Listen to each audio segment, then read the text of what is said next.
दुसऱ्या अध्यायाचे 1 ते 30 श्लोकापर्यंत चर्चा केली. आणि आजचा विशेष दिवस आहे, कारण की येत्या सोमवारी मोक्षदा एकादशी आहे. दक्षिण भारतामध्ये त्याला वैकुंठ चतुर्थी, वैकुंठ एकादशी म्हटलं जाते.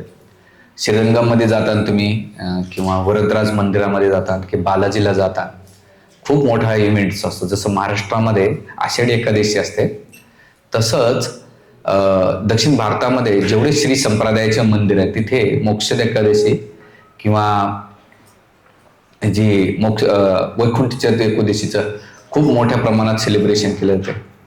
तर अशा गीता जयंतीचं पावन प्रसंगावर आपण नाही का गीतेचा दुसरा अध्याय सांख्ययोग याच्यावर आपण चर्चा करणार आहोत. खरं तर गीता असा ग्रंथ आहे की त्याला जेवढा आपण खोल जाऊ तेवढं त्याचा आनंद आपल्याला आता भेटेल. आणि म्हणून आज आपण जो दुसरा अध्याय ह्याचा गीतेचा तो चर्चा करूया. खूप सगळ्यांनी गीता आणल्या असावे, ज्याने नसेल तर त्याने बाजूला पाहून घेऊ शकता. मी गीता सोबत का घ्यायला सांगितलं, जेव्हा तुम्ही आय कॉन्टॅक्ट गीतेमध्ये पाहता मी काय सांगतोय आणि तुम्ही काय ऐकतात, जेव्हा गीतेतून तुम्ही समजून घेतात ना, तर तुम्हाला ती गीता तुमच्या डोक्यामध्ये फिट राहते.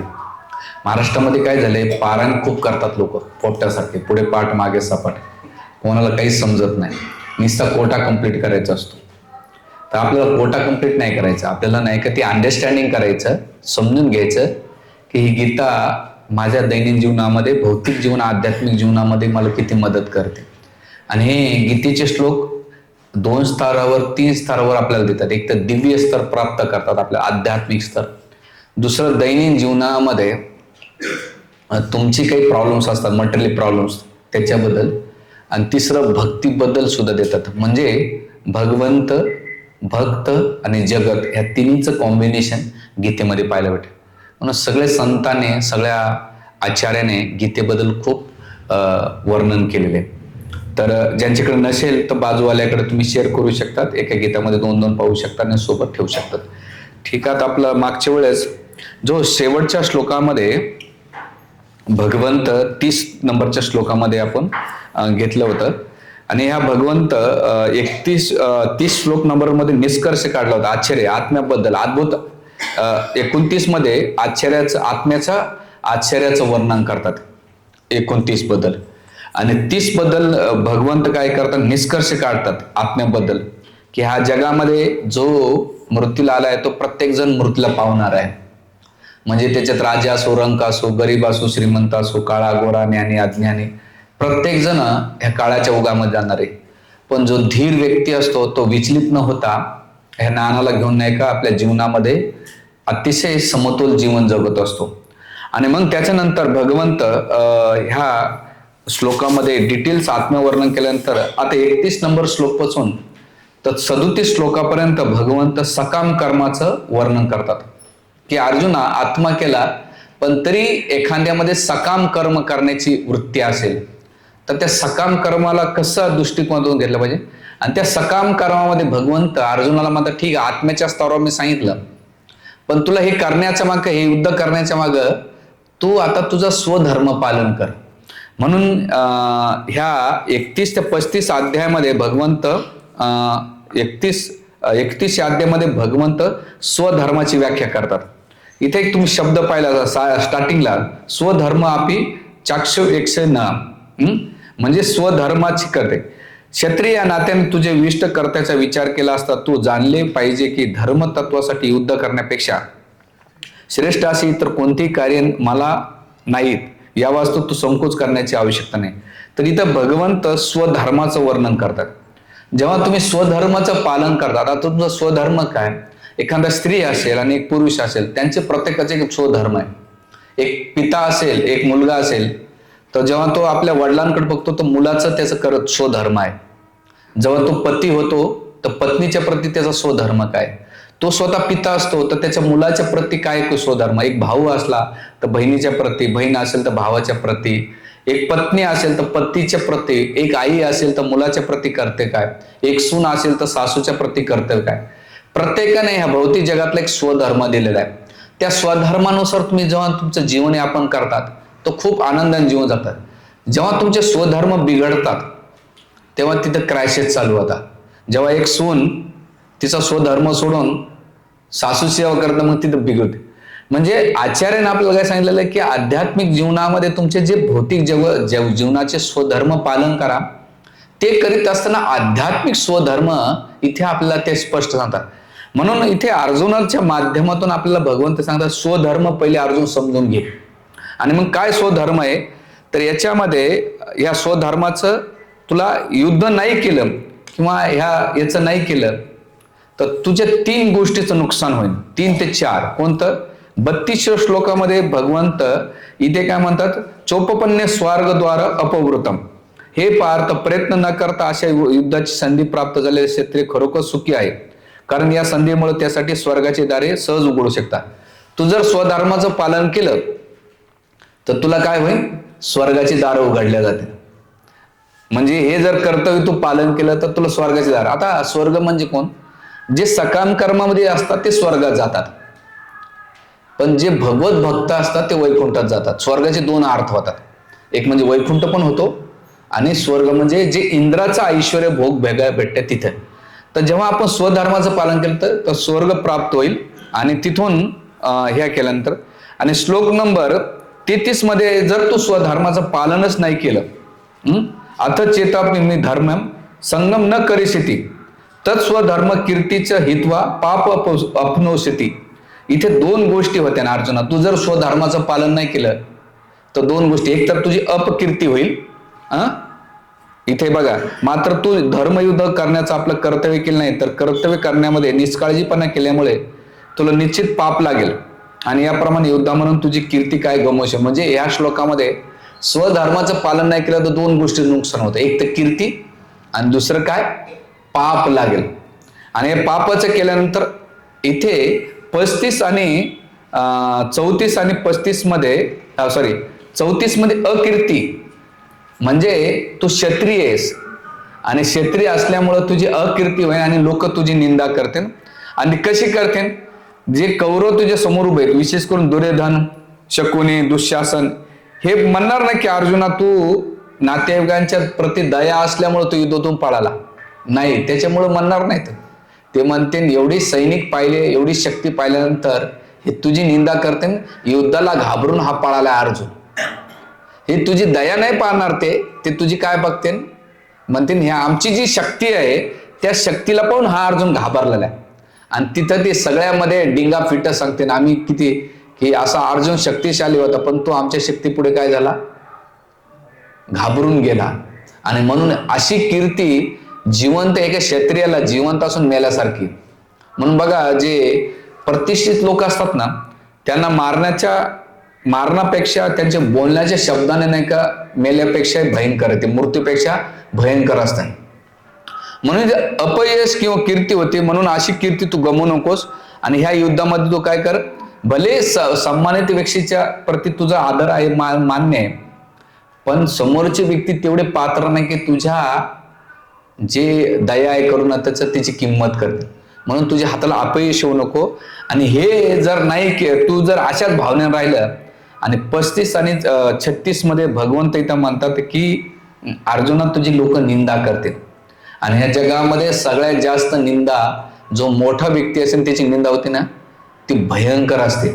आता 35 नंबर श्लोकामध्ये तुम्ही गेलात तर इथं काय म्हणतात बघा, 34 मध्ये काय झालंय, लोक नेहमी तुझ्या अपयशाचं वर्णन करतील. म्हणजे काय म्हणते, इनडायरेक्टली निंदा.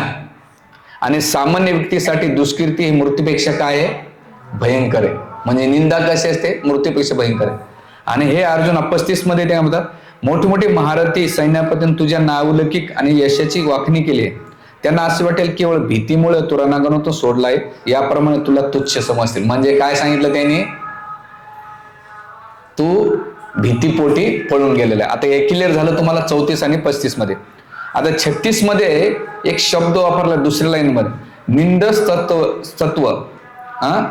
म्हणजे काय दिलेलं आहे, तुझे शत्रू अनेक अपमानस्पद शब्दात तुझे वर्णन करतील आणि तुझ्या योग्यतेचा उपहास करतील, याहून अधिक दुःख तर काय असू शकेल. म्हणजे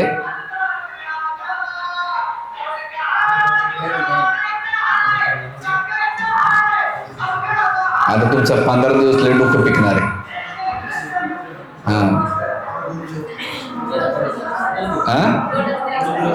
दोनच दिवसाला असं का? त्याला म्हणायचं इलेक्शनच्या पहिले सगळे काम करून द्या, नंतर मतदान देऊ. या नातात दिसतो का आपण? आपला ग्रुप चांगला, किती लोक आहे? 100 लोक आहेत ना इथं. सगळ्या ज्या नगराध्यक्षाला उभा राहते त्याच्याकडून पैसे घेऊन टाका, म्हणजे साऊंड सिस्टम तरी होऊन जाईल. येऊ तिकडं मरू, काय तिकडं माझं. सगळ्याकडून 10,000 रुपये घ्यायचं, मतदान तुम्हाला ज्याला करायचं त्यालाच करा. असं जाऊ द्या, मरू द्या. तर इथे काय म्हणतात की 35 आणि तुझ्या निंदामध्ये काय करते? निंदा करते. म्हणून हे अर्जुना तू काय कर, हे युद्ध करताना नाही का श्लोक नंबर 38 आणि 53 पर्यंत 37 मध्ये ते काय करतात?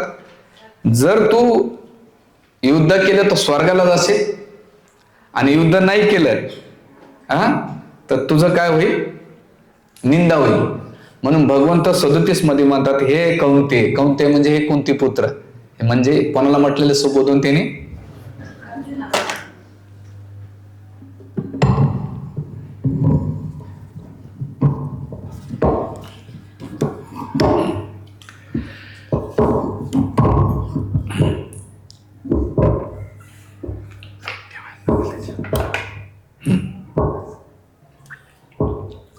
तर आता येऊशित थोडं.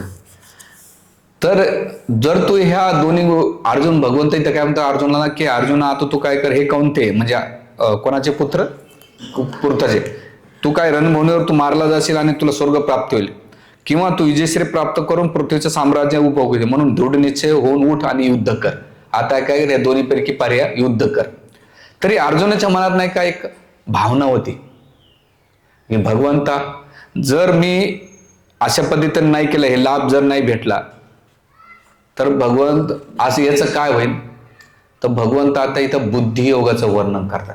श्लोक नंबर 38 ते 53 मध्ये भगवंताने बुद्धियोगाने सकाम कर्म सांगितलेले.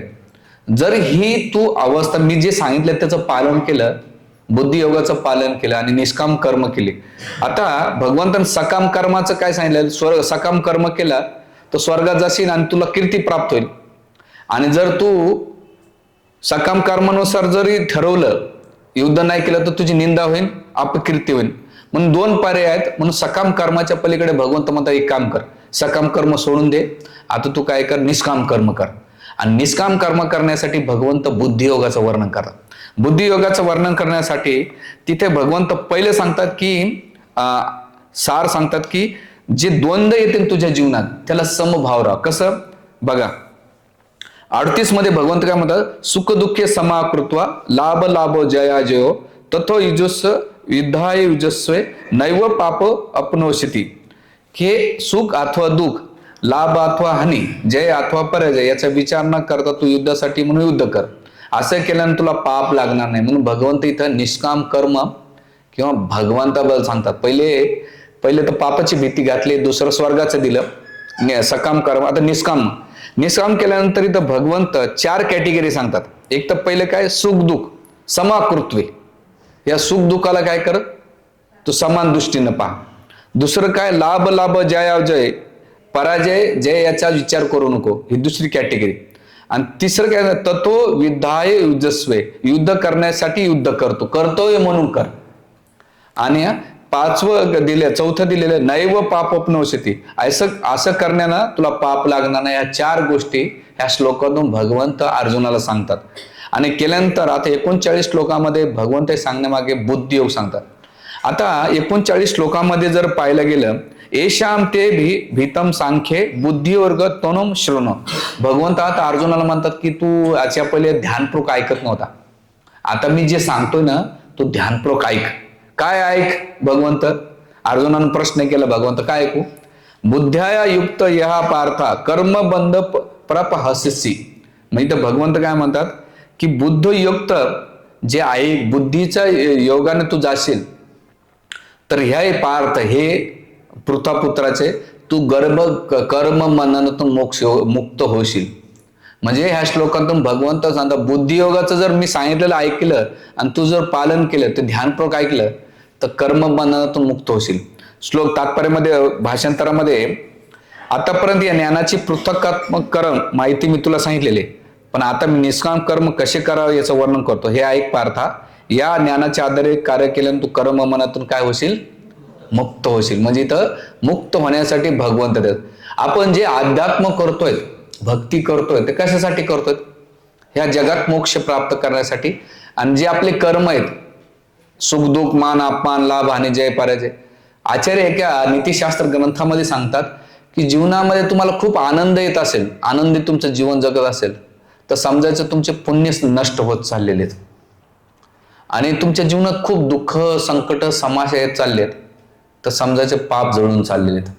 पापामुळे दुःख भेटते आणि पुण्यामुळे आनंद भेटत असतो. तर हे जे द्वंद्व राहणार तुमच्या जीवनातून, पण ह्या द्वंद्वाच्या पलीकडे, ह्या कर्मबंधनाच्या पलीकडे भगवंत म्हणतात की जेव्हा तुम्ही बुद्धियोग किंवा त्याला सांख्ययोग म्हणतात. आता सांख्ययोगाचं वर्णन इथे भगवंत काय सांगतात की अशा सांख्ययोगाचं पालन केलं, बुद्धियोग भक्ती योगाचं केलं, तर अर्जुनाच्या मनात प्रश्न होता. इथं काय प्रश्न होता? जर भगवंत मी बुद्धियोगाचं पालन केलं, तुम्ही सांगितल्यानुसार ऐकलं, पण याचं जर मला पतन झालं किंवा मला त्याच्यातून पूर्ण लाभ नाही भेटला, तर मग माझं कसं व्हायचं? तर तो सुंदर श्लोक नंबर 40 मागे मानण्याचा प्रयत्न करा. हा श्लोक आहे ना, पाठ करून ठेवा. नेहा विक्रमणा स्वस्ती प्रतुवाय न विद्यते स्वल्पमस्य धर्मस्य त्रायतो महतो भयात. भगवंत म्हणतात अर्जुना, या बुद्धियोगामध्ये, सांख्ययोगामध्ये थोडेसे जरी तू केलं, थोडीशी जरी केले, काय? नेहा विक्रमणा स्वस्ती शब्दामध्ये बघा किती सुंदर दिलेलं आहे. स्वस्ती प्रत्युवाय न विद्यते, थोडस जरी केलं, नेहा म्हणजे किती? किंचित. स्वस्ती प्रत्युनाय विद्यते स्वल्पमस्य धर्मस्य, हा शब्द खूप महत्वाचा आहे. स्वल्पमस्य धर्मस्य या शब्दाचा अर्थ काय? अतिशय किंचित जरी तू हे कार्य केलं, या भक्तियोगाचं, बुद्धियोगाचं केलं, निष्काम कर्म केलं, प्रत्युनाय न विद्यते, याच्यामध्ये नाश होत नाही. आता भक्ती समजा ह्या जन्मात तुम्ही 20% केली आणि तुम्ही शरीर सोडलं, तर पुढच्या जन्मामध्ये 21 तुमची भक्ती चालू होती. कोणाचं 20 असेल, कोणाचं 30 असेल, कोणाचं 50 असेल, कोणाचं 70 असेल, कोणाचं 80 असेल, कधी कधी 10% जरी राहील तुमचं परफेक्शन, तर भगवंत त्याला ग्रेस देतं. म्हणून कृपादाचं नाव आहे काय? Krishna Kripamurti, his divine grace. ते काय करतात? भक्तांना गुरु काय करतात? जसं आपल्या शाळेमध्ये बघा 10वीला इंग्लिशमध्ये 10 मार्क ग्रेस देतात, तसं भक्तीमध्ये ग्रेस देतात. ह्या श्लोकामध्ये भगवंत स्वल्पमस्य, थोडीशी जरी केली, आता समजा ह्या जन्मामध्ये तुमचे 10 लाख रुपये बँकेत होते आणि तुमचा मृत्यू झाला आणि पुन्हा तुम्ही जन्म घेतला आणि बँक मॅनेजर सांगले, साहेब मागच्या जन्मात 10 लाख रुपये, ते म्हणते तुझ्या डोक्यात पाणी झालं का? पळव म्हणते मी, तू त्या शिकोरी गाड्यामध्ये याला पहिले पळव. ह्या भौतिक जगातला भेटणार नाही, पण भगवत भक्ती आहे ना, ह्या जन्मानंतर पुन्हा ती कंटिन्यू होती, त्या जिथून तुमची एंड झालेली. याचं उदाहरण काय? जड भरत महाराजांचे शरीर बदलले, 3 बदलले, पण आत्मा एकच होता, पण भक्ती कंटिन्यू केली. असे कितीतरी उदाहरण आहेत. चित्रकेतू महाराजांच्या पास्ट टाइम मध्ये असे बरेच उदाहरण, आपल्याला त्या डिटेल्स मध्ये यायचं नाही. तर इथं भगवंत काय म्हणतात, अर्जुना 2 गोष्टी तिथं ह्या श्लोकामध्ये. एक तर तुझ्या भक्तीचा नाश होत नाही, आणि मोठं स्वल्पमस्य धर्मस्य त्रायतो महत्व आहे. तुझ्या जीवनातले येणारे मोठमोठे संकट आहेत ना, ह्या भक्ती मार्गामुळे, बुद्धियोगामुळे, सांख्ययोगामुळे मोठमोठ्या संकटातून वाचतोस. बघा, आपण भगवंताने भक्तीला सुरुवात करतात ना, जे मोठमोठे संकट, आपल्याकडून ज्या चुका झालेल्या असतात किंवा आपल्याकडून जे काही पापकृत्य झाले असते, तर आपल्या जीवनात खूप संकट येतात. तर भगवंत काय करतात? त्या संकटाला दूर करतात आणि त्याचं रक्षण करतात. मग तुम्ही म्हणा, प्रभूजी कधी कधी भक्तांचे ऍक्सिडेंट झाले, शरीराचे ऍक्सिडेंट होते, पण भक्तीचे नाही, नाश होत नाही. आणि दुसरं, ह्या जीवनामध्ये प्रामाणिक भक्ती केली तुम्ही आणि तुमच्याकडून कळत नका मन वाचा कायानं जरी झालं, तरी भगवंत त्याचं रक्षण करतात. याचे कितीतरी उदाहरण. म्हणून हा श्लोक आहे ना, याला खूप सुंदर श्लोक म्हटलेला आहे. म्हणून हा पाठ असला पाहिजे तुम्हाला. 2.40. आणि मग केल्यानंतर इथे भगवंत मग आता भगवंत अर्जुनाला मग याला कसं बुवा, असं ही जी भक्ती योग आहे, याला कसं केलं पाहिजे? तर भगवंत काय म्हणतात इथे श्लोक नंबर 41 पासून ते 46 पर्यंत भगवंत बुद्धियोगाची एक निष्ठ बुद्धियोग आणि त्याच्यामध्ये कर्मकांडाचं वर्णन करतात. ते मला कर्मकांड केलं तर कर्मकांडात फसला तर भोग ऐश्वर्य भेटल, पण तू एकनिष्ठेनं भक्ती करशील तर तू मला प्राप्त करशील. आणि मग कोणता आहे? श्लोक नंबर 41 काढा. काढला सगळ्यांना? यवसात्मिका बुद्धी एके हे कुरुनंदन बहुशाख अनंतस्य बुद्धयो यवसायिनम. भगवंत इथं काय म्हणतात? ह्या मार्गावर असणारी बुद्धी दृढ निश्चय असते. म्हणजे यवसात्मिक बुद्धी ज्याने एकनिष्ठ भावनेने केली, म्हणजे एकाग्र बुद्धीने केली की भगवंताशी मला दुसरं काहीच नको. पण त्याच्यामध्ये हे बुद्धियोगामध्ये बहुशाखा अनंतस्य, जर तुझी विचलित मन असेल, सकाम कर्म असेल, कर्मकांड असेल, भोगाची भावना असेल किंवा इंद्रियतृप्ती असेल, तुझ्या मनामध्ये बहुशाखा, जसं एका झाडाला शाखा कळतात ना मला, फांद्या बघा, फांद्याला फांदी, फांद्याला फांदी ते टाकले असते. तर फांद्याला म्हणजे तुम्हाला जर त्या फळापर्यंत जायचं असेल तर तुम्हाला किती फांद्याकडे जावं लागेल, फूल फळ, आणि ते शेवटी तुम्हाला ती फळ भेटेल. तर बहुशाखाकडे जाता तर तुम्हाला खूप वेळ लागेल. पण तुमची यवसात्मिक बुद्धी एकनिष्ठ भक्ती असेल तर तुम्ही भगवंताकडे जाता. म्हणून इथं आपल्याला दुसरा प्रिन्सिपल शिकायचा आपल्या जीवनामध्ये. आपण आध्यात्मिक गीता समजली ना, आपण काय करतो? सिजनेबल भक्त होतो. आठवड्याच्या 7 दिवसाची पूजा करतो. आता मार्गशीर्ष महिना चालू आहे. माझ्या माहितीनुसार मी खूप पुस्तकं वाचले. मार्गशीर्ष महिन्यामध्ये धर्मबिंदू नावाचा एक ग्रंथ 17व्या-18व्या शतकामध्ये तो निर्माण झालेला आहे. मार्गशीर्ष महिन्याचं कुठेही स्कंद पुराणामध्ये वर्णन आहे. लक्ष्मीपूजन दिलेलं आहे, पण आटपाट नगरात राजा होता, शांबाला नावाची कन्या होती, याचं कुठंच वर्णन नाही. आणि सर्रास मार्गशीर्ष महिना जोरात चालू आहे का? आता त्याला कोणाला विचारलं किती लोकांनी केलं मार्गशीर्ष महिना, हात वरती करा. त्या ब्राह्मणाला इमानदारीत विचारायचं, म्हणायचं देवबापा हे कोण्या ग्रंथात आम्हाला तेवढं सांगा. तू सांगू शकत नाही, कारण 3 वर्ष सर्च केलं मी काय हवेत गोळ्या कधीच मारत नाही.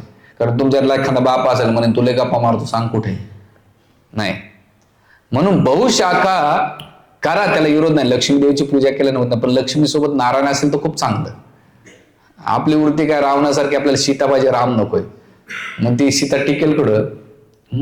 तर जेव्हा लक्ष्मीनारायणची वर्शिप करायला मार्गशीर्ष महिन्याचं महत्व सांगितलं आणि त्याच्यामध्ये लक्ष्मीनारायणची वर्शिप सांगितलेली स्कंद पुराणामध्ये. असं त्याच्यात मला नाही जायचं, इथे आपल्या श्लोकावर येऊ द्या. बहुशाखा अनंतस्य. तर इथं भगवंत काय म्हणतात की आता बहुशाखा कोणत्या आहेत? आधुनाच्या मनात प्रश्न पडला असेल की भगवंता तुम्ही एकानंद सांगतात, मग त्या बहुशाखा कोणत्या आहेत? मग श्लोक नंबर 42 पासून तर 43 पर्यंत बहुशाखाचं वर्णन केलेलं आहे. कोणतं केलंय? यामिना पुष्पिता वाचा प्रवदंती पश्यंती वेदवादरता पार्था नान्यदस्ती वादिना कामान आत्मना स्वर्गपरा जन्म कर्म फलाप्रदम क्रिया विशेष बहुला भोग ऐश्वर्य गती प्रती. ह्या 3 श्लोकामध्ये. आणि तिसरं काय? भोग ऐश्वर्य प्रसन्नता तया प्रत प्रचितासाम यवसात्मक बुद्धी समाधान विधीयते. इथे कर्मकांडाने जे अल्पबुद्धी लोक आहेत ना, आता इथे कर्मकांडामध्ये आपल्याकडे बघा सगळ्यात जास्त लोक आहेत, पण इथं भगवंत 3 गोष्टीचं वर्णन करतात. एक तर पहिलं म्हणजे अल्पज्ञ लोक शब्द वापरतात. कोणता? अल्पज्ञ. केल्यानंतर प्रवदंती अल्पज्ञ लोक काय करतात? जे वेदांमध्ये अलंकारिक शब्द दिलेले आहेत, तुम्ही हे केलं तर तुम्हाला हे भेटल, ते केलं तर ते भेटल, तुम्ही असे तुम्हाला आकर्षण दाखवलं जाते. आणि म्हणून बघा, वडाच्या पिंपळाला एवढ्या फेऱ्या मारल्या की तुम्हाला हे भेटल, पिंपळा झाडाला एवढ्या फेऱ्या मारल्या हे भेटल, असं तुम्हाला काय दाखवलेलं आहे? शब्द अलंकार दिलेले आहेत. आणि तुम्हाला ते स्वस्तात पाहिजे असते, फुकटमध्ये काही न करता. तर हे अलंकारिक शब्दावर आसक्त राहतात ना जे लोक, ते कसे आहेत माहिती आहे? स्वर्गामध्ये निरनिराळे सकाम कर्म आहेत स्वर्गामध्ये. बघा, त्या मिळणाऱ्यापासून जन्म, ध्यानात ठेवा, कर्मकांडाचा फायदा काय? चांगला जन्म, शक्ती इत्यादी मान्यता देण्यात आले. ऐश्वर्यशाली जीवन आणि इंद्रियतृप्ती चेष्टणारे लोक असल्यामुळे ते म्हणतात की याहून अधिक श्रेष्ठ काहीच नाही. हे बहुशाखा अनंत असलेल्या लोकांच्या लक्षणं सांगतायत इथं भगवंत. आणि बहुशाखा अनंत असलेले लोक भोग ऐश्वर्यामध्ये एवढे लिप्त राहतात ते त्यांना कर्मकांड म्हणून बघा, तिरुपती बालाजी, शिर्डी साईबाबा किंवा खाटू श्याम किंवा सावरिया शेठ इथं जातात. ते कशाला जातात? केवळ भौतिक इच्छासाठी जातात, म्हणून तिथे जास्त गर्दी. तर आपल्याकडे लोकांना अध्यात्म कसं पाहिजे, इन्व्हेस्टमेंट करून मला रिझल्ट कसा भेटल याच्याबद्दल असतं. तर भगवंत ह्या गोष्टीचं खंडन करतात. आणि असा जर व्यक्ती भोग ऐश्वर्यामध्ये लिप्त असेल, बघा जे श्रीमंत लोक असतात, ऐश्वर्यशाली असतात, त्यांना खूप साम्राज्य असतात, ते भक्ती नाही करू शकत. त्यांच्याकडे वेगवेगळे ते धार्मिक देवपूजा बी करते, तर प्रतिष्ठा करण्यासाठी आरत्या फिरवायतात ना भागवत कथेमध्ये, तर ते भागवत कथेच्या प्रति प्रेम आहे का? नाही. लोकांनी मानायला पाहिजे की अरे किती आरत्या फिरतो हा, किती धार्मिक आहे, फोटो काढण्यासाठी, स्टेटसवर ठेवण्यासाठी. तर असे लोक सकाम कर्मामध्ये लिप्त असतात. तर अशा लोकांची काय होते, इथं भगवंत श्लोक नंबर 44 मध्ये भगवंत म्हणतात, यवासात्मिका बुद्धी समाधान विदित. असा व्यक्ती त्या भक्ती योगामध्ये, बुद्धी योगामध्ये, समाधी मध्ये एक चित्त करू शकत नाही. कारण का? त्याचं चित्त बहुशाखा अलंकारामध्ये फसलेले. तुमच्या लक्षात येते सिक्वेन्स? थोडं जड चाललंय का? नाही ना? हा. तर भगवंत इथं त्या बहुशाखाचं वर्णन करतात. आणि मग इथून केल्यानंतर भगवंत म्हणतात की असा व्यक्ती 3 गुणात फसतो. श्लोक नंबर पुढे दिल्यानंतर आता याच्यामध्ये 3 गोष्टी त्या श्लोकामध्ये 42 आणि 43 मध्ये, एक वेदवादरत मग अलंकृत, दुसरं पुष्पता वाचा म्हणजे अत्याधिक स्वर्गातले आकाशातले पुष्प काल्पनिक आसक्त राहतात, आणि तिसरी गोष्ट इंद्रिय तृप्ती. ह्या 3 श्लोकामध्ये 3 गोष्टीचं वर्णन केलेले. हा. आणि केल्यानंतर जे भोग ऐश्वर्यात असतात त्यांची बुद्धी स्थिर होत नाही, आणि अशा एकाग्र बुद्धीला काय होतंय, भगवंत काय म्हणतात 45 मध्ये, 45 मध्ये ते म्हणतात की हे अर्जुन आता कर्मकांडाच्या वरती उठ, हे कर्मकांडात फसू नको. मग कसं कर्मकांडाचं सांगितलेलं आहे? श्लोक नंबर 45 मागे म्हणण्याचा प्रयत्न करा. त्रिगुण्य विषया वेदा निसुकृण्य भव अर्जुना निर्द्वंद नित्वस्त सत्वस्तो निर्योग क्षेम आत्मवान. आता इथं भगवंत अर्जुनाला म्हणतात, वेदाने प्रामुख्याने भौतिक प्रकृतीच्या 3 गुणाचे विवेचन केले. 3 गुण कोणते? सत्वगुण, रजगुण आणि तमगुण केलेले आहे. 3 गोष्टीमुळे तो काय करतो? फसले जातो. हे अर्जुना या 3 गुणाच्या पलीकडे स्थित हो. आणि हे द्वंद्व आहेत ना, सुख दुःख, मान अपमान, लाभ आणि जय पराजय, याच्या पलीकडे काय? मुक्त वय. आणि 3 गुण आणि हे द्वंद्व आहेत ना तुझ्या जीवनात, याचं मुक्त वय. आणि लाभ रक्षण याच्या काळजीतून मुक्त होऊन काय कर? आत्मपारायण बन. आत्मपारायण म्हणजे काय? आत्म्याबद्दल विचार कर. आता इथे 2 फॅक्टरी तुमच्या जीवनामध्ये, एक कर्मकांडाची फॅक्टरी, थोडं पुढे या सगळे. फर्स्ट दिलेले कर्मकांडाची फॅक्टरी, आणि त्याला म्हणतात उपासना मार्ग, आणि दुसरे भक्तीची. कर्मकांडाच्या फॅक्टरीमध्ये तुम्ही जे काही इन्व्हेस्टमेंट करतात ना, लगेच तुम्हाला त्याचे रिझल्ट भेटतात. म्हणजे श्रावण सोमवार करा, संकट चतुर्थी करा, किंवा श्रावण सोमवार, हे असे तुम्ही जे काही वृत्त काही बोलले त्याचा रिझल्ट लगेच येतो. बघा तुम्ही जे करता त्याला. भक्तीमध्ये तुम्हाला रिझल्ट नाही दिसत. लोक म्हणतात प्रभूजी आम्ही एवढ्या माळा करतो, एवढे ग्रंथ वाचतो, देव कधी प्रसन्न होईल का नाही? कधी कधी डाऊट बी येतो, देव आहे का नाही? इथून सुरुवात असते. का? रिझल्ट भेटत नाही. पण कर्मकांडामध्ये बघा, आम्ही भक्तीचं तुम्हाला किती ज्ञान सांगू द्या, गीता फोडून सांगू द्या, तुमच्या डोक्यात पल्ले पडत नाही. पण एखाद्या बाबांनी सांगितलं ना, केवळ बेलाच्या पानाला मध लाव आणि पास होशील, सगळ्यात जास्त गर्दी तिकडे. कारण आपली वृत्ती, आपली मेंटॅलिटी कर्मकांडामध्ये एवढी लिप्त झालेली आहे. त्यामुळे इथं भगवंत काय म्हणतात की आत्म्याबद्दल काही नाही, तर कर्मकांडाची जी फॅक्टरी आहे मृत्यूबरोबर इथं ती राहते, शरीराबरोबर तिचे लाभ भेटतात. पण भक्ती किंवा जे बुद्धी योग आहे, सांख्य योग आहे, ते आत्म्याच्या मृत्यूनंतर, शरीराच्या मृत्यूनंतर आत्म्याबरोबर ते सोबत जाते. म्हणून भगवंत आत्मपारायण हा शब्द का वापरतात तिथे, की म्हणतात की स्वतःबद्दल विचार कर, कारण ह्या जगातल्या सगळ्या गोष्टी तुला इथं सोडायच्या. आणि मग केल्यानंतर इथे जर केलं तर भगवंत पुढचे 16 म्हणतात हे कर्मकांड कसं आहे, एका डबक्याप्रमाणे. जसं पावसाळ्यामध्ये पाऊस पडल्यानंतर एक डबके साचतात माहित नाही, थोडे छोटे पाण्याचे खड्डे होतात, त्याला डबके मानल्या जातात. तर ते काही लोक त्या डबक्यामध्ये अटकले असतात, पण जे मोठे विद्वान लोक असतात ते मोठ्या जलाशयाकडे जातात. तसं कर्मकांड म्हणजे एका डबक्याप्रमाणे आणि भक्ती मार्ग किंवा भक्तीतला आनंद आहे ते एका जलाशयाप्रमाणे. मग याचं वर्णन कुठे? श्लोक नंबर 46 मध्ये. लहान विहीरद्वारे होऊ शकणारे सर्व कार्य मोठ्या जलाशयातून त्वरित होऊ शकतात. त्याचप्रमाणे जे ज्ञानी मनुष्याला वेदामागचा हेतू माहीत आहे त्याला वेदाशी संबंध असलेले सर्व काही सारे सहज होतात. म्हणजे कर्मकांडात एवढ्या क्रिया करून तुम्हाला जे प्राप्त होत नाही ते केवळ भक्ती मार्गात सगळं प्राप्त आहे. मग याला श्लोक काय? तर इथे भगवंत अकामा सर्व कामा मोक्षे काम उदारती तीव्रेन भक्ती योगाने यजेत पुरुषम. तुमची अकामा काही इच्छा नसू द्या, सर्व कामा तुमचे सर्व इच्छा असू द्या, मोक्षे काम उदारती, पण तीव्रेन भक्ती योगेनं यजित पुरुष परम. तुम्ही भगवान विष्णूंची तीव्रतेनं भक्ती जर केली तर भगवंत तुम्हाला सर्व काही देतात. तुम्हाला इकडे तिकडे जाण्याची गरज नाही. ह्या श्लोकामध्ये ते रेफर करतात. आणि जेव्हा तुम्ही तात्पर्यामध्ये वाचता तर प्रभुपाद इथे हे दिलेलं जातं की भगवत भक्ती किती महत्वाची. पॅरेग्राफ जो सेकंड पॅरेग्राफ बघा, 103च्या श्लोकाच्या पॅरेग्राफ मध्ये सांगले, हे भगवान तुमच्या पवित्र नामाचं स्मरण करणारा मनुष्य जरी चांडाळासारखा कुत्र्याचं मांस खाणारा, भक्षण करणारा, नीचकुळात जन्माला असला तरी तो आत्मसाक्षात्कार सर्वोच्च अवश्य स्थिर होतो.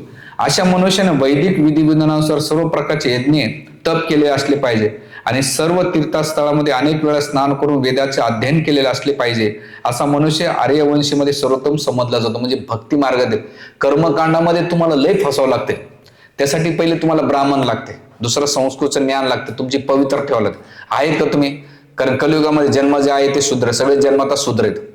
वेदाचा तर अजिबात ज्ञान आहे, संस्कृत सुद्धा येत नाही. आणि एवढं तुम्ही अभ्यास करू शकता का? नाही. तर भक्ती मार्ग केल्यानंतर इथं काय दिलेले? अहोबतीय सोपचान गरियान यद ग्रह वर्तते नाम तुभ्यम ते पसस्त तुझ्या. म्हणजे इथं सांगितलेलं आहे की अहो म्हणजे चांडाळ सारखा व्यक्ती जरी मांस खाणारा असेल, जरी तो भक्ती केली ना तर भगवंत सगळ्या कर्मकांडाचं फळ त्याला देतात. केवळ भगवंताचं नाव घेतल्यानंतर हरे कृष्णा कृष्णा कृष्णा हरे हरे, हरे राम राम राम. मग भगवंत अर्जुनाच्या मनात एक प्रश्न पडला. बरं, काय प्रश्न पडला? की भगवंत तुम्ही सांगतात याच्यामध्ये तू काय कर? भगवंत म्हणतात अर्जुना तू निष्काम कर्म कर. मग भगवंत म्हणतात, तुम्ही म्हणतात भगवंता कर्म केले तर रिएक्शन लागतात, आणि मग त्या कर्मामध्ये 3 प्रकारच्या कर्माचं वर्णन केलेलं आता ह्या श्लोकामध्ये. कोणते? तू जे काही कर्म करशील कर्मकांडामध्ये कर्माचे रिएक्शन लागतात. आता ती कर्माची 3 कॅटेगरी कशा? एक कर्म कोणते? शास्त्रानुसार केलेले कर्म, त्याला कर्म म्हणतात. विकर्म म्हणजे शास्त्राच्या विरोधात केलेले पाप कृत्य, त्याला विकर्म म्हणतात. अकर्म म्हणजे काय? भगवंताच्या प्रसन्नासाठी केलेलं, त्याला अकर्म म्हटले जाते. तर ह्या 3 कर्मामध्ये तू काय कर? आता नित्य कर्मामध्ये 2 कॅटेगरी येतात. म्हणजे कर्म जे आहे ना त्याच्यामध्ये एक शुभ आणि अशुभ येणार आहे. कर्मामध्ये 2 कॅटेगरी, एक शुभ आणि शुभ नित्य कर्म, आणि दुसरं काम्य कर्म, इच्छित कर्म, ही दुसरी कॅटेगरी पडते. आणि याच्यामध्ये तिसरी कॅटेगरी म्हणजे आपत्कालीन कर्तव्य. हे 3 कर्म नित्य कर्मामध्ये येतात. आणि ह्या कर्मामध्ये दुसरं म्हणजे विकर्म, म्हणजे जे मौनमौजी मनाच्या मनानुसार वागणारे, कर्मकांडाच्या भोगानुसार करणारे यांना मनमौजी म्हणतात. आणि अकर्म म्हणजे निर्धारित कर्तव्य केलं त्याचं फळ तुला भेटते. आणि मग ते कसं भेटल? मग भगवंत अर्जुनाच्या मध्ये भगवंत कसं करायचं ते कर्म? तर श्लोक नंबर 45 मध्ये 46 मनवान हा सगळ्यात फेमस श्लोक आहे. कर्मण्यवाधिकारस्ते मा फलेषु कदाचन मा कर्म फलर हेतुर्भूमे ते संगस्तस्तो कर्मणी. भगवंत म्हणतात अर्जुना अशा पद्धतीने कर. आपले नियत कर्म करण्याचा तुला अधिकार आहे, पण कर्मफळावर तुझा अधिकार नाही. आपले कर्मफळास आपण कारणीभूत आहोत असे तू कधीही समजू नकोस. तसेच आपले कर्तव्य न करण्यामध्ये तू आसक्त होऊ नकोस. मी याच्यापेक्षा तू काय कर? निष्काम कर्म करण्याचा तुला अधिकार आहे. त्याच्या सुख दुःख पाप काही येत असेल त्याची चिंता करू नकोस. आपल्या कर्मान्य अधिकारचा एकच अर्थ असतो, कर्मफळ फळाची अपेक्षा करू. म्हणजे आता तुम्ही ड्युटीला जायचं, महिनाभर जॉब करायचा आणि महिन्याचा पगार नाही म्हणायचं. कर्मण्येवाधिकारस्ते मा फलेषु कदाचन. किती लोक तयार आहेत? भगवंत ते नाही सांगत. भगवंत म्हणतात 200% कर्म करतो. किती? 200% कर. त्याच्यातले 150% कर्म तुझे फल होते. बाकीच्या 50% कर्म तुझे होणार नाही. त्याला काय म्हणतात? तू अधिकार नाही त्याच्यावर तुझा. जेवढा अधिकार आहे तुला तेवढं भेटल. जे अधिकाराच्या पलीकडे तू कशाला डिमांड करतो? सोडून दे ना. आपल्याला काय सांगितलं? श्लोक सगळ्याला पोपटासारखा पाठ. कर्मण्येवाधिकार असते. पुढची लाईन काय? भगवंत मा कदाचिन फळाची अपेक्षा ठेवू नको. किती लोक तयार असे सांगा बरं तुम्ही? माताजीने कुकिंग करायची, मस्त पनीरची भाजी मानवायची, श्रीखंड, कचोरी, गुलाबजाम मानवायची आणि म्हणायचं माताजी कर्म करण्याचा अधिकार, खाण्याचा तुम्हाला अजिबात नाही. तुम्ही म्हणता पुन्हा येऊ देता का? तुमची गीता तुम्ही आम्ही चाललोत घरी नाही. त्याच्या मागं काय? तुम्ही जेवढे कर्म करता त्याच्यामध्ये प्रत्येक मध्ये रिझल्ट भेटल असं नाहीये. काही मध्ये रिझल्ट भेटल आणि काही मध्ये भेटणार नाही. त्यासाठी भगवंत म्हणतात जे तुझ्या अधिकारात नाही ते सोडून दे ना. आणि केल्यानंतर काय होईल? बाकीचे कर्म आहेत तर ते माझे सोडून दे, याचा विचार करू नको. ह्या श्लोकाला 5 अँगलनं बघता येते. आपल्याकडे एवढा वेळ नाही. म्हणजे वेगळ्या अँगलनं हे श्लोकाला बघतात ना तर वेगवेगळे अर्थ निघतात. तुम्हाला एक श्लोक सांगतो बघा. या श्लोकाचा आमचे जे जुने भक्त त्यांना हा श्लोक पाठ आहे. प्रातःधूत प्रसंगेन, मध्या स्त्री प्रसंगेन, रात्र चोर प्रसंगेन, कालम गच्छिंत धीमता. बुद्धिमान व्यक्तीने असा वेळ घातला पाहिजे. कसा? प्रातःधूत प्रसंग, सगळे जुगार खेळला पाहिजे. मध्या स्त्री प्रसंग, दुपारा स्त्रीचा संग केला, गप्पा मारल्या पाहिजे. पत्नीशी, मैत्रिणीशी, जी कोणाशी आहे ते गप्पा मारल्या पाहिजे. मध्या स्त्रीचा. रात्र चोर प्रसंगेन, रात्री चोऱ्या केल्या पाहिजे. चोऱ्या गप्पा. तुम्ही काय श्लोक चांगला आहे महाराज, असा श्लोक पहिला का सांगितला नाही तुम्ही? याला काय म्हणतात? गूढ श्लोक म्हणतात. ह्या श्लोकाचा पहिल्यांदा जो अर्थ पाहिला तो बाह्य अर्थ झाला, पण आंतरिक अर्थ वेगळा याचा. प्रातःधूत प्रसंगाने म्हणजे महाभारतामध्ये जी गीता सांगितलेली धूत खेळेल, जुगार खेळेल, तो सकाळी वाचला पाहिजे. महाभारत सकाळी वाचलं पाहिजे. मध्या स्त्री प्रसंगेनं दुपारा रामायण जे स्त्रियांचं चरित्र, सीतादेवी, मंदाकिनी, मंडोदरी, त्याच्यानंतर कौशल्या, सुमित्रा, कैकेयी जे मंत्र आहेत ह्या सगळ्या स्त्रियांचं पात्र दुपारा वाचलं पाहिजे. रात्र चोर प्रसंगेनं, चोरामध्ये सर्वश्रेष्ठ चोर कोण? भगवान कृष्ण आहेत. तर श्रीमद भागवत वाचलं पाहिजे. म्हणजे एकच श्लोक आहे पण त्याला 2 अँगलनं पाहिल्यानंतर होत. याचे आणखीन अँगल आहेत, आपल्याला तेवढा वेळ नाही. तर भगवंत इथे काय सांगतात की तू कर्म करण्याचा अधिकार तुझे कर्तव्य म्हणून ते कर, त्याच्यात जास्त पडू नको. आणि मग केल्यानंतर भगवंत इथे त्या कर्माचं काय भगवंत म्हणतात की अर्जुना योगस्थ कुरु कर्मानी म्हणा. योगस्थ कुरु कर्मानी संगत्वक्ता धनंजया सिद्ध सिद्धयो समो भूत्वा समत्वत योग उच्यते. मागच्या 47 श्लोकाची सिक्वेन्स कशी दिलेली आहे की अर्जुन यश आणि अपयशावरला संपूर्ण आसक्तीचा त्याग करून दे, समभावाने आपले कर्म कर. अशा समभावाला काय म्हणतात? योग म्हणतात. आणि ते योगामुळे तुम्हाला प्राप्त करशील. मग इथे केल्यानंतर भगवंत योगाची समानता सांगतात. कशी? श्लोक नंबर 48 मध्ये सांगितलं. आणि दिल्यानंतर वास्तविक याच्यामध्ये ग्रहित कर्म जे दिलेले आहेत ना, आता याच्यामध्ये 48 मध्ये 4 कॅटेगरी दिल्या आणि 49 मध्ये भगवंत काय करतात? समस्त ग्रहित कर्म आहेत ना, जे सकाम कर्म आहे ना, याच्यापासून दूर राहा. श्लोक नंबर 49. दूरेन यावर कर्माना कर्म बुद्धियोग धनंजया बुद्धो शरणम इच्छम कृपाना फल हेतवा. हे धनंजया, भक्तिमय सेवेद्वारे सर्व निंदे कर्माना दूर सार आणि त्या भावनेमध्येच भगवंतांना शरण जा. जे आपले कर्मफळाचा उपभोग घेऊ इच्छितात ते कृपण असतात. म्हणजे जो भोगासाठी करतात ते कृपण असतात, पण जे माझ्यासाठी कर्म करतात ते काय होतात? सगळ्या कर्म मनातून मुक्त होतात. आणि भगवंत आता बुद्धी योगाचा फायदा सांगतात. आता बुद्धी योगाचा फायदा श्लोक नंबर 50 पासून तर श्लोक नंबर 3 पर्यंत 53 पर्यंत बुद्धी योगाचं पालन केलं असं मी जे सांगितलं त्याचे फायदे सांगतात. काय सांगतात? 50 नंबर श्लोक मध्ये भगवंत काय सांगतात? कर्म कौशल्य दिलेले काय दिलेलं इथं, भक्तिपूर्ण सेवा करणं मनुष्य या जन्मात सुद्धा चांगला आणि वाईट कर्मापासून मुक्त होतो.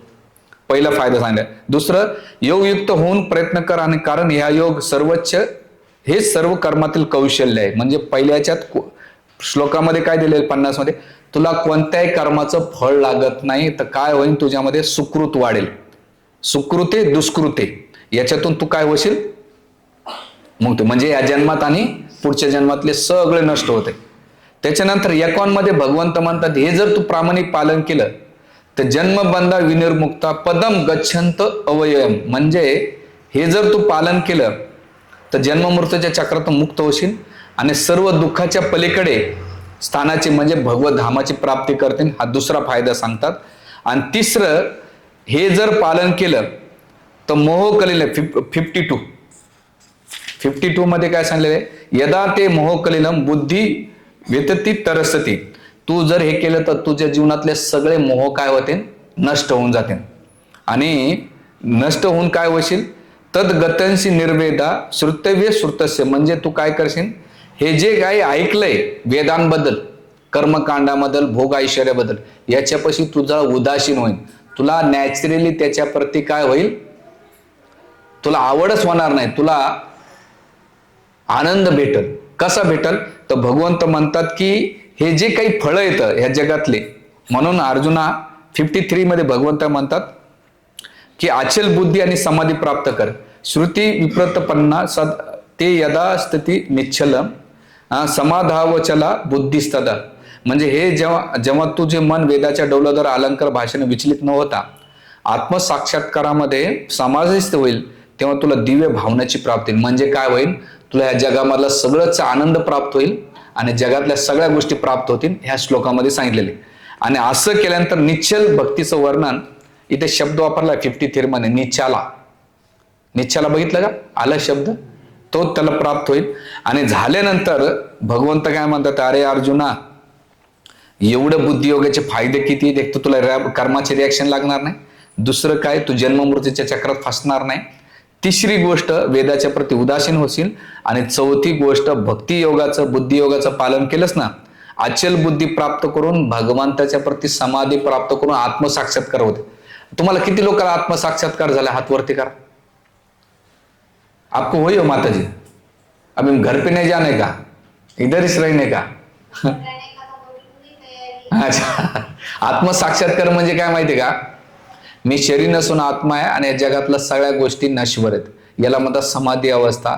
तो जीवनामध्ये जे काही अवस्था आली त्याच्या मटेरिस्टिक, तो कधी डायव्हर्ट होऊ शकत नाही, कारण तो स्टेबल राहतो. त्याला म्हणतात सायन्स ऑफ सेल्फ रिअलायझेशन, आत्मसाक्षात्काराचे विज्ञान. एवढं सोपं नाहीये जेवढं आहे. अहो 20-20 वर्ष प्रॅक्टिस करून अजून नाही का अटॅचमेंट राहते, तर तुम्ही घरगृहस्थीमध्ये कस काय अपेक्षा ठेवतात. म्हणून इथे भगवंत म्हणतात, आणि मग ती अचल बुद्धी प्राप्त होईल. आणि झाल्यानंतर भगवंत आता इथे स्थित प्रज्ञ व्यक्तीचं, अर्जुनाच्या मनात प्रश्न होता की भगवंता, मग अशा व्यक्तीची काही लक्षणे आहेत का. आता हे डिस्कशन चालू बरं मनातली मनात, आचार्य इथं कोट कर, मग काय प्रश्न करतात, यांची काही लक्षण आहेत का. मग भगवंत अर्जुन प्रश्न इथं म्हणतात, श्री अर्जुन वाच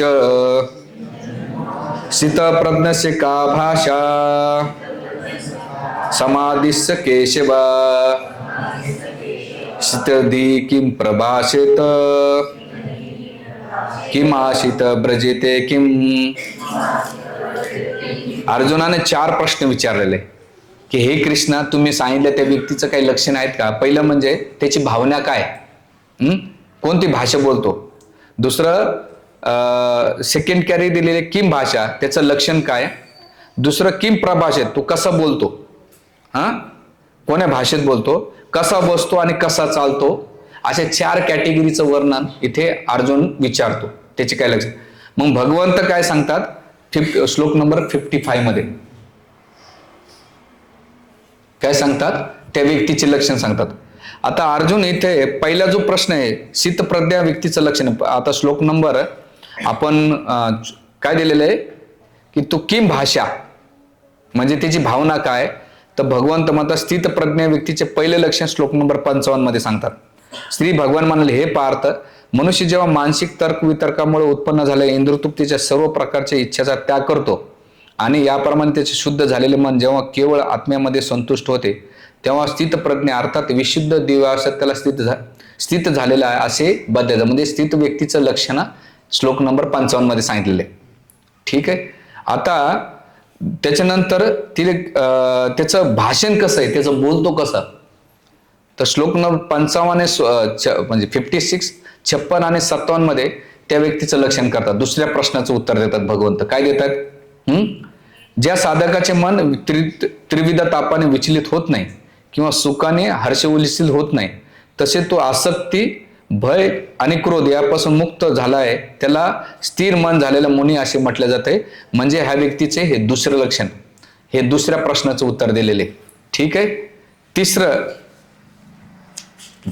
57, या भौतिक जगात तो जो कोणी त्याला शुभ अथवा अशुभ गोष्टीपासून अशुभ गोष्टीच्या प्राप्तीपासून प्रभावित होत नाही आणि जो अशा प्राप्त अशुभाशुभ गोष्टीची स्तुती अथवा निंदाही करीत नाही, तो पूर्ण ज्ञानामध्ये दृढपणे स्थिर झालेला असतो. त्या व्यक्तीचं काय दिलेलं आहे? लक्षण इथे दिलेले आहे 57 मध्ये. म्हणजे किम प्रज्ञा भाससे ह्या व्यक्तीचे श्लोक नंबर 56 ते 57 मध्ये वर्णन केलेले. आता त्यानंतर तिसरा प्रश्न अर्जुना विचारलेला आहे. काय विचारलेला आहे? किम आशित, तो कसा बसतो किंवा कसं तर बसण्याचे काय लक्षण आहेत. आता बसणं म्हणजे आपल्यासारखं नव्हे, ती काय अवस्था त्याच्या चेतनेची बसलेली. तर भगवंत श्लोक नंबर 58 मध्ये सांगतात. काय सांगतात? ज्याप्रमाणे कासव आपले अवयव आपल्या कवचामध्ये आवरून घेतात, त्याचप्रमाणे आपल्या इंद्रियापासून आवरून घेणारा मनुष्य पूर्ण चेतनेमध्ये दृढ स्थिर झालेले, हे त्याचं तिसरं लक्षण सांगतात. जसं तुम्ही कोण्या मंदिरामध्ये कासव का ठेवला जातो तुम्हाला माहिती आहे? हे सांगितलं जात आहे, कासव जेव्हा तुम्ही जाता कावसाकडे, तर तो जेव्हा ग्राउंडमध्ये समुद्रामध्ये असतो तो मोकळा वावरतो, पण त्याचे जर संकट आले, समस्या आले ना, तो त्याचे इंद्रिय काय करतो? आखोड्या घेऊन जातो. तसंच स्थितप्रज्ञ व्यक्ती काय करतो? जेव्हा तो भगवंताकडे जातो तर आपल्या सगळे इंद्रिय भगवंताच्या सेवेत लावतो. डोळ्याने भगवंताचं रूप पाहणे, कानाने भगवंताच्या कथा ऐकणे, नाकाने भगवंताच्या चरणकमलाला पुष्पाचा सुगंध घेणे, मुखाने भगवंताचा प्रसाद खाणे, भगवंताचे नाम जप करणे, हाताने मंदिर मार्जन करणं, पायाने तीर्थयात्रेला जाणं, हे तो काय करतो? भगवंत. आणि जेव्हा त्याकडे इंद्रिय तृप्ती आली, त्याच्याकडे भोग ऐश्वर्य आले, भोग डोळ्यानं काही इंद्रिय तर डोळे बंद करतो, पिक्चरचे गाणे ऐकत नाही, बडबड करत नाही, निंदा करत नाही, पुन्हा तो पिकनिकला जात नाही तर तीर्थयात्रेला जातो, तो आणशण काही खात नाही, तो भगवंताचा प्रसाद करतो. हे स्थितप्रज्ञ व्यक्तीचे लक्षण आहेत. आणि म्हणजे तो काय करतो? भगवत सेवेमध्ये इंद्रिया सगळ्या मोकळ्या सोडतो आणि भौतिक भोगातल्या आल्या इंद्रियांना काय करतो? कंट्रोल करतो. याला म्हणतात स्थितप्रज्ञ व्यक्तीचे लक्षण. म्हणून कासवाचं उदाहरण दिलेलं. म्हणून आपण मंदिरात गेलो तर आपल्याला वाटतं कासव काय सगळीकडे ठेवतो आपण, नाही, ते साधकाने विचारलं होतं गीता कोर्समध्ये. प्रभूजीने मला उत्तर होतं नाही का? ते बोलले होते की कुर्मा अवतार आहे म्हणून. नाही, साधकाने कासवाकडे पाहिलं ते बी कारण आहे, पण साधकाने कासवासारखं भगवंताच्या सेवेत लावलं पाहिजे म्हणून दंडवत केला जातो. आपल्याला काय कासव पाया पाडायचा, लोक हळदी कुंकू लावलं, कलर कोण टाकला त्या देवाला, पण त्याच्या मागचा अर्थच कोणी समजून घेत नाही. तर हे कासवाचं भगवंत इथं उदाहरण देतात. आणि दिल्यानंतर शेवटी ते म्हणतात की कसा चालतो? तर भगवंत म्हणतात याला नाही का जगातला सगळ्यात मोठा आनंद भेटलेला आहे. काय? हा श्लोक सगळ्यात फेमस आहे. विषयाविने वर्तन्ते निराहारस्य देहिना रसवर्ज रसोपस्य परम दुष्टा निवर्तन्ते. आपण जे कासवाचं उदाहरण घेतलं ना, तो भगवत भक्तीमध्ये एवढा आनंद होतो, त्याला भक्तीमधला सगळ्यात आनंद भेटतो. विषयाविनी वर्तन्ते निराहारस्य देईना, तो काय करतो? भौतिक जगातल्या सगळ्या इंद्रिय तृप्तीचा त्याग करतो. का बरं त्याग करतो? रसवर्ज परमरस्य परम दुष्टा निवर्तते. त्याला जगातला सगळ्यात मोठा आनंद, सुख, शांती त्याला त्या भक्तीमध्ये, बुद्धियोगामध्ये प्राप्त झालेली व्यक्तीचं लक्षण असतं, त्याला भेटते. म्हणून तो इंद्रिय तृप्ती आली त्या त्याला रसच भेटत नाही त्याच्यामध्ये. बघा, जे कृष्ण भावनेमध्ये लोक आलेले असतात ना भक्तीमध्ये, त्यांना बाहेर डीजे नाचल्यानंतर अंग झुलणार नाही, पण हरे कृष्णाची धून चालू द्या, बिना पेता 2 घंटे नाचतात आमच्याकडे. त्याला थांबावं लागतं, थांब, आणि नंतर मग हरिबोल हरिबोल हरिबोल.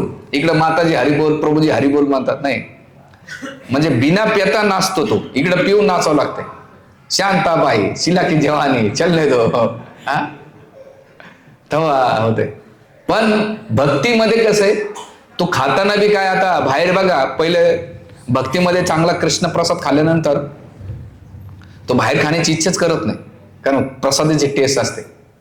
त्याला आता पिक्चरला चल म्हटलं नाही म्हणत, आपण नाही का दुसरं काहीतरी बघू. म्हणजे त्याला काय करत, भक्तीमध्ये एवढा रस भेटलेला आहे की आपोआप त्याला इंद्रियतृप्तीची इच्छाच होत नाही. आणि मग भगवंत म्हणतात हे भक्तीच्या स्थितप्रज्ञ व्यक्तीचं लक्षण आहे. म्हणून हे श्लोक आहेत ना, मला कधी कधी कंट्रोल होत नाही एवढं डीपमध्ये, पण आपण वरची वर काय करतो, निघतो. म्हणून अशा व्यक्तीचं लक्षण इथं भगवंत केलं. आणि केल्यानंतर इथे श्लोक बघा, श्लोक नंबर 59. देहधारी जीवात्मा जरी इंद्रिय भोगापासून निवृत्त झाला तरी त्याची इंद्रियाविषयीची गोडी राहतेच, परंतु उच्चतर रसाचा अनुभव घेऊन त्याची विषय कार्य थांबल्या त्याची चेतना स्थिर होते, त्याला विचलित करत नाही हे भक्तीचं. आणि मग दिल्यानंतर श्लोक नंबर 60 मध्ये इंद्रिय याच्यामध्ये इथे रहस्य सांगितलेले आहे श्लोकामध्ये, म्हणजे 59 मध्ये श्लोकामध्ये इंद्रिय निग्रहाचं रहस्य सांगितलेले, कसं लावलं पाहिजे. आता त्याचं वर्णन आपण केलेले. आता श्लोक नंबर 60 मध्ये भगवंत अशा व्यक्तीचे लक्षणं सांगतात की बाबा हे तुम्ही म्हणता याला आनंद भेटलाय, त्याचे काही लक्षण आहेत का. अर्जुनानं प्रश्न मारलाय, आता अर्जुनाने कृष्णामध्ये प्रश्न उत्तर चालू आहेत. तर मग भगवंत म्हणतात 60 मध्ये ते म्हणतात की असा दुर्लभ व्यक्ती बघा, हे अर्जुना इंद्रियाविषयी प्रबळ आणि उत्स्खलन असल्यामुळे इंद्रियांना नियंत्रण ठेवण्याचा प्रयत्न करणारा विवेकी पुरुषाच्या मनाला सुद्धा तो बलपूर्वक वळून येतो 60 मध्ये. पण जो स्थितप्रज्ञ व्यक्ती असतो ना, त्याला काय करतो, तो कंट्रोल करतो. आणि केल्यानंतर कसं करतो तो, श्लोक नंबर 61 मध्ये तानि सर्वाणि संयम्य युक्त आशीत मत्परः वशे हि यश इंद्रियाणि तस्य प्रज्ञा प्रतिष्ठिता. अशा स्थित प्रज्ञ व्यक्ती सांगितले ताने सर्वांनी संयम, त्याने काय केले, सगळ्या इंद्रिया काय केल्या, संयम केले. हा युक्त आशिता मतपरा, त्याने कारण सगळ्या इंद्रिया कोडं लावलेल्या आता माझ्या सेवेत लावल्या. वशी ही यश इंद्रियानी, त्याने काय केलं, सगळे इंद्रिय काय केले, संयम केले. आणि तस्य प्रज्ञा प्रतिष्ठिता, असा व्यक्ती बुद्धी योगामध्ये स्थिर राहतो, त्या जगातले तो सहन करतो. भोगाचं सुख दुःख मान अपमान लाभ हानी जय पराजय इंद्रिय वासना तो काय करतो, सहन करतो आणि तो पार होतो. हे स्थित प्रज्ञ व्यक्तीचं लक्षण इथं भगवंत सांगतो. तुम्ही बोर झाले का, कंटाळले का, एंड करू नाही ना, थोडेच राहिले, 10 श्लोक राहिले, ते फास्ट करून घ्या, ठीक आहे. आणि मग केल्यानंतर मग भगवंत अर्जुन म्हणतो, भगवंता तुम्ही सांगितलं खरंय, पण एखाद्या व्यक्तीचं नाही झालं तर करायचं काय. मग भगवंत अशा व्यक्तीचं असं ठोकतात, काय सांगतात, तो असा व्यक्ती स्थित नाही झाला तर या व्यक्तीचं ध्यायेतो विषया पुंसा संगस्ते पूजायते संगा संगता जायते कामा कामात क्रोध बीजायते. असा व्यक्ती काय करतो, त्याला भक्तीमध्ये रस नाही भेटला, तो काय करतो, ध्यायतो विषय इंद्रिय विषय काय करतो, ध्यान करतो. म्हणजे तो काय करतो, ध्यान करतो. ध्यान केल्यानंतर संगासुपज, ध्यान केल्यानंतर तो सारखं कंटिन्यू तो विचार करतो. आणि संगासुपजाय येतो, तो त्याच्याबद्दल विचार करतो. आणि संगत झाल्यानंतर त्याच्यातून तिला काय होते, काम भावना निर्माण होते, लस्ट इच्छा वासना निर्माण होतात. आणि त्या वासना पूर्ण नाही झाला तर त्याच्यामध्ये पहिली गोष्ट काम पूर्ण नाही झालं तर क्रोध, त्याचा भाव, कामाचा भाव कोण आहे, क्रोध येतो. बघा आता ते एखादा तुमच्या घरात वस्तू कोणी काढून घेतली तर काम असतं ते, तुम्ही एखाद्याला वस्तू नाही दिली त्याला काम येतो म्हणजे, आणि मग नाही भेटली तर काय येतो, क्रोध येतो. तो काय करतो, क्रोध येतो. पहिले विचार करतो मला ही वस्तू पाहिजे, नाही भेटली काम करतो, विचार करतो आणि मग क्रोध येतो. क्रोध झाल्यानंतर तो काय करतो, सेकंड कार्य होते, क्रोधात भवती सम्मोह, म्हणा क्रोधात भवती सम्मोह सम्मोहत स्मृती भ्रम स्मृती भ्रम बुद्धिनाशो बुद्धिनाशा पनश्यंती. तो क्रोधात काय करतात, त्याची बुद्धी मारल्या जाते संमोहात पडतो, मोहात पडतो आणि मोहातून काय करते, तिची बुद्धी काय होते, भ्रष्ट होते. आणि बुद्धी भ्रष्ट झाली, तिची बुद्धी ना झाली, त्याचं काय होतंय, पतन होऊन जातंय. आणि बघा, क्रोध झाल्यामुळे त्याला किती अजिबात कंट्रोल होत नाही.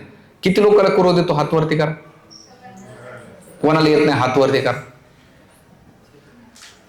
तर का बरं तर राग येण्याचं कारण 3 गोष्टी. एक तर कंट्रोल करण्याची मेंटॅलिटी फर्स्ट, दुसरं मनासारखं नाही झालं तर, आणि तिसरी गोष्ट अपेक्षा. मी याच्यामध्ये इन्व्हेस्टमेंट केली, मला नाही भेटलं तर क्रोध येतो. माझी प्रत्येक गोष्ट मनासारखी झाली पाहिजे, मग राग येतो. आणि तिसरी गोष्ट कंट्रोल करतो. जेव्हा तुम्हाला राग आला नाही, ह्या 3 कॅटेगरीच्या पुढे जातच नाही तुम्ही. म्हणून भगवंत म्हणतात की या 3 गोष्टीच्या पलीकडे निघ अर्जुना.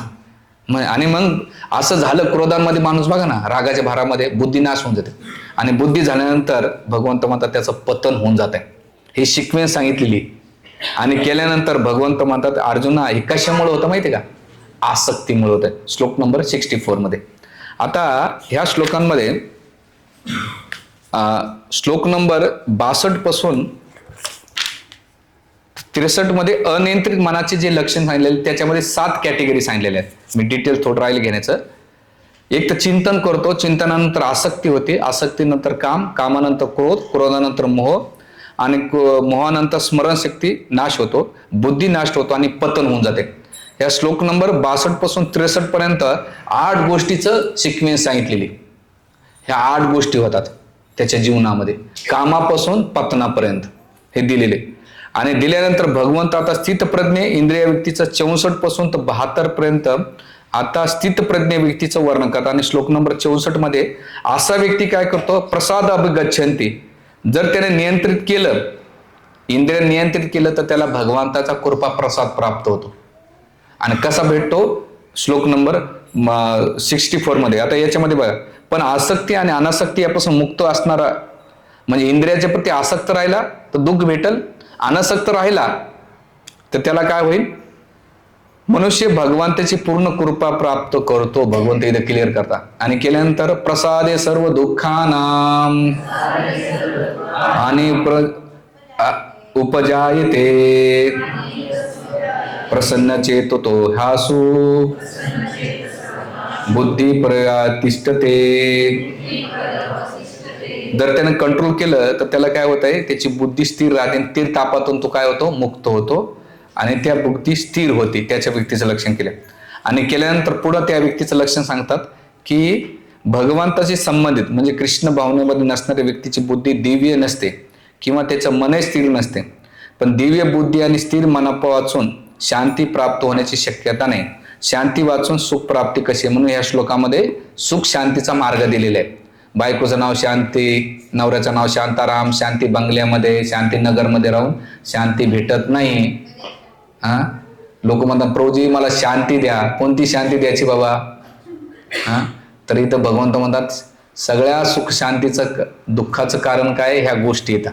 शिकवेन सांगितलेली, त्याच्या रूटला जाताना सुख शांती पाहिजे असेल तर हे रूट आहेत. हे पहिले नष्ट करा तर तुमच्या जीवनात सुख शांती भेटेल. रूटलाच तुम्ही तोडणार नाही तर सुख शांती काय भेटणार आहे? आणि मग दिल्यानंतर भगवंत त्या श्लोकामध्ये म्हणतात ज्याप्रमाणे हे इंद्रिय काय करतात, सुख शांती जर नसेल, इंद्रिय भोगाचा असेल, जसा सोसाट वारा नावाला इकडे तिकडे घेऊन जातो, तर तसं इंद्रियाचा जो आधीन असतो त्याला नाही का त्या व्यक्तीला विचलित करून टाकते, त्याचं जीवन बर्बाद करून टाकते. लेटेस्टमध्ये एक आठवड्यापूर्वी एक नवऱ्याचा मला SMS आल्यानंतर मला प्रभूजी अर्जंट भेटायचं, मला रात्री 10:30-11ला आल्यानंतर भेटल्यानंतर माताजी पण आल्या. म्हणलं काय झालं एवढ्या रात्री, कधी नव फोन करणारे, आणि ते माझ्या ग्रुपमध्ये नाही, ते दुसऱ्याच ग्रुपमध्ये. भेटल्यानंतर त्यांचे प्रभूजी गेट टुगेदर गेले होते शाळेमध्ये, गेट टुगेदर मध्ये गेले. 25 वर्षानंतर भेटले होते. आणि त्या शाळेमध्ये 10वीची क्रश असलेली प्रभूजींची ती भेटली. क्रश कळतं ना तुम्हाला? त्याच्यातच आहे तुम्ही. आता कोणाचं क्रश भेटल्यानंतर ते 10वीला दोघं एकूण एका लाईक करायचे. आणि लग्न झाल्यानंतर ती माताजी गेली आणि प्रभूजी इथे राहिली. यांच्या प्रभूजीची माताजी खूप दिसायला सुंदर आहे, चांगली आहे, गोरगम. 2 मुली आहेत, एक मुलगा आहे. ते मी लग्नाला आलेले. पण प्रभूजीला नाही का जसं गेट टुगेदर गेलं त्यांच्या जीवनामध्ये वादंग उठलंय. SMS चाट. बरं तिच्या नवऱ्याला बी कळालं, तिच्या नवऱ्याला तिनं सांगितलं प्रभूजी असं असं झालं. तिच्या नवऱ्यानं सांगितलं हे रात्री जायचं रात्री चाट करायचं. एक दिवस बायकोनं पाहिले रोज टेरेसवर जातात करतात काय, पाहिलं की अरे गडबड गोंधळ आहे. गेल्यानंतर सगळं पितळ उघड पडलं. ती माताजी 8व्या मजल्यावरून उडी मारणार होते. कसं तरी पाय धरले बाबा वाचवलं, ते लय त्यांचा राडा झाला. तर एक दिवस रात्री मला 12-12:30 फोन आला. मला कस काय आला बा फोन, असं अचानक कोणी येत नाही. मग ते आले मला भेटायला. म्हणलं याचं रूट काय, तर म्हणलं गेट टुगेदर. मी हवेत गोळ्या मारत नाही, रिएलिटी खाली. आता ती शिकले असणं महत्वाचं काय की इंद्रिय प्रबळ असतात, ते तुम्हाला कुठेही घेऊन जाऊ शकतात इथवस्त. आता ती बिचारी तिला विलेकर झाले, याला बी बाळ झालं. पण इंद्रिय वासना ही माणसाला डेंजरस असते. म्हणून आजकाल मी गेट टुगेदरच्या विरोधात खूप चाललोय. पण काही जणाला असतं ते काय आता म्हणता येत नाही, बोलता येत नाही. हे केलं पाहिजे. भौतिक जीवनामध्ये नाही पडलं. जे भौतिकवादी लोक आहेत ना त्याच्यात नाहीच गेलं पाहिजे. जे चेतना नष्ट होत असेल, कारण त्याचे विचार मनामध्ये जातात, त्यांचं अन्न तोंडात जातंय, आपलं मन सगळं होऊन जातं. जेवढं भक्ताचा संग करताना भगवंत प्राप्त होते. मी कोणाची कान उघडणी करत नाही, मी स्थिती सांगतोय. तर ह्या श्लोकांमध्ये आल्यानंतर भगवंत काय म्हणतात की मोठे जे इंद्रिय बुद्धी हरण करतात हे दिल्यानंतर, आणि गेल्यानंतर भगवंत 60 श्लोकमध्ये म्हणतात हे माव इंद्रिय विषयापासून नियंत्रित केले असतात, त्याची बुद्धी निश्चितपणे स्थिर झालेली असते 68 मध्ये. आणि अशा झालेल्या व्यक्तीचं लक्षण काय, या निशा सर्व भूतानां तस्यं जागृती संयमी यस्य जागृती भूतानि सा निशा पश्यन्ते मुने. जर इंद्रिय निग्रह केली तर भगवंत 4 कॅटेगरी सांगतात तिथे. पहिले सांगतात जी जीवांची रात्र असते ती आत्मसंयम मनुष्याची काय असते, जागृतीची वेळ असते. आता याला कसं समजायचं, जे भक्तीमध्ये गांभीर्य लोक असतात ना ते जागृत अवस्थेमध्ये आहेत, आणि जे भौतिक जीवनात जीवन जगतायत पण झोपल्यासारखं नाटक करतात की आमच्या जीवनात मृत्यू येणार नाही, दुःख येणार नाहीत, ते झोपलेले लोक व्यक्ती आहेत. म्हणून इथं काय दिलं, या निशा सर्व भूतांना. जेव्हा सगळे लोक झोपलेले असतात तेव्हा तस्यम जागृत संयमी, जे संयमी पुरुष असतात ते जागृत असतात, जागलेले असतात की मृत्यू कधी येऊ शकतो, आणि मला ह्याच वेळेस नाही का इंद्रिय वासनापासून वाचायचं, आणि मला भगवंतात भक्तीमध्ये ते गांभीर्य होतात, म्हणजे ते जागलेले आहेत. पण जे मनुष्य जीवन कशासाठी भेटलेलं आहे, ते झोपल्याचं नाटक करतात किंवा झोपलेले आहेत, तर त्या व्यक्ती सांगतात. दुसरं यश जागृती भूताने, जेव्हा ते जागृत असतात ते जागृत असतात तेव्हा भक्त काय असतात, या निशा सर्वतमुने. तो आत्ममुनी काय करतो, आत्मपरिशंग. तो काय करतो, जेव्हा तो जागृत होतो वृद्ध अवस्थेमध्ये जातो, एक वेळ त्याच्या जीवनात येते, त्याला जागृत होते अरे आपल्या जीवनात काहीतरी. तेवढाच जो भक्तीमध्ये स्थिर असतो तो मननशील असतो. मुनी कोणाला म्हणतात, जो मननशील असतो त्याला मुनी म्हणतात. मग तो विचार करतो, आता मनन करतो. असं ह्या भक्तिवादी आणि भक्तांचं वर्णन ह्या श्लोकामध्ये केलेले, या निशा सर्वभूतान. आणि मग केल्यानंतर असा व्यक्ती भगवंत मानतात. ह्या श्लोकामध्ये एवढं सुंदर आहे, आपूर्यमान अचलम प्रतिष्ठम समुद्रमापम प्रवशन्ति यद्वत् तद्वत् कामायं प्रवशन्ति सर्व स शांती अपनोति न काम कामी. समुद्र पाण्याने भरत असूनही शांत असतो, त्याचप्रमाणे जो मनुष्य समुद्रात अहोईपणे प्रवेश करणाऱ्या नदीरूपी काम इच्छेच्या प्रमाणे विचलित होत नाही, तो शांती प्राप्त करू शकतो. अशा इच्छा तृप्त करण्यासाठी संघर्ष करणाऱ्या शांती प्राप्त होती. म्हणजे समुद्राला किती नद्या गेल्या तरी समुद्र विचलित होत नाही, तसं त्याच्या जीवनामध्ये किती काही जरी झालं तो शांती राहतो. म्हणून दुःख हे बाहेरच्या वस्तू नाही, तर दुःख सुख हे आपल्या विचारांच्या आणि आपल्या चेतनेच्या आधारावर असतात. म्हणून याचं वर्णन केलेले झालं 2 श्लोक लागलेले. आणि गेल्यानंतर भगवंत म्हणतात, ज्या मनुष्याने इंद्रिय तृप्तीच्या सर्व इच्छांचा त्याग केला तो निस्पृश अथवा इंद्रियरहित इच्छारहित जीवन जगत आहे. त्याने स्वामित्वाच्या भावनेचा परिपूर्ण त्याग केलेला आहे. ज्या ठिकाणी मिथ्य अहंकार नाही तोच केवळ खरा शांती प्राप्त करू शकतो. आणि म्हणून श्लोक नंबर 72 मध्ये भगवंत म्हणतात, आध्यात्मिक आणि दिव्य जीवनाचा हाच मार्ग आहे आणि याची प्राप्ती झाल्यानंतर मनुष्य मोहित होत नाही. मृत्यूच्या शेवटच्या क्षणी जर एखादा याप्रमाणे स्थिर असेल तर तो भगवत धामात प्रवेश करू शकतो. म्हणजे या श्लोकामध्ये भगवंत भगवत धामाचं सूत्र सांगतात. आणि इथे स्थितप्रज्ञ व्यक्तीचं लक्षण आणि त्याचे उत्तेजित केलेले आणि गंतव्य काय होतं, श्लोक नंबर स्थितप्रज्ञ आणि शांती प्राप्त केलेल्या व्यक्तीचं गंतव्य काय, भगवत धामाची प्राप्ती होते. म्हणून हे श्लोक आहेत ना एकूण एकाला कनेक्ट आहेत. आणि श्लोक नंबर 3 मध्ये 59 मध्ये एक श्लोक राहिला मला सांगायचं, याच्यामध्ये 3 बुद्धीचं वर्णन केलेले 69 श्लोकामध्ये. स्थितप्रज्ञ एक म्हणजे स्थितप्रज्ञ व्यक्ती आहे ना त्याच्यामध्ये 3 कॅटेगरी पडतात. एक भौतिक बुद्धी आहे ना, भौतिक बुद्धीचे 3 कॅटेगरी. एक पशुबद्ध बुद्धी म्हणजे आहार निद्रा भयमैथुनामध्ये फसलेला असतो. दुसरे अल्पमेधसाम. अल्पमेधसाम म्हणजे देवदेवताकडून कर्म काढून प्राप्त करतो, ही दुसरी कॅटेगरी सांगतात. आणि तिसरी कॅटेगरी सांगितलेली भगवत भक्तीची बुद्धी. तर पहिल्या 2 काही श्लोकांमध्ये पशुबुद्धी आणि अल्पमेधाम म्हणजे कर्मकांडाची बुद्धी सांगितली भगवंतांनी. पण शेवटच्या श्लोकामध्ये भगवंत म्हणतात, जी बुद्धी माझ्यावर स्थिर राहते याने सर्वांनी संयम युक्त आशिता मत्परा वशे येशे इंद्रियाने तसे प्रज्ञा प्रतिष्ठित. ज्याची बुद्धी माझ्यावर स्थिर राहते ती बुद्धी सर्वश्रेष्ठ म्हटलेली आहे. आणि मग अशा स्थित बुद्धीच्या द्वारे तो भगवंताला प्राप्त करू शकतो अशी शिकवण दिलेली आहे. तर ह्या आपल्याला दुसरा अध्यायच आपण कंप्लीट केला. श्रीमद भगवद्गीता की जय. ग्रंथरा श्रीमद भगवद्गीता की जय. श्री श्री राधा मदन गोपाल ललित देवी विशाखा देवी की जय. जगद्गुरु शिल प्रभुपाद की जय. निताय गौर प्रेमानंदे हरे.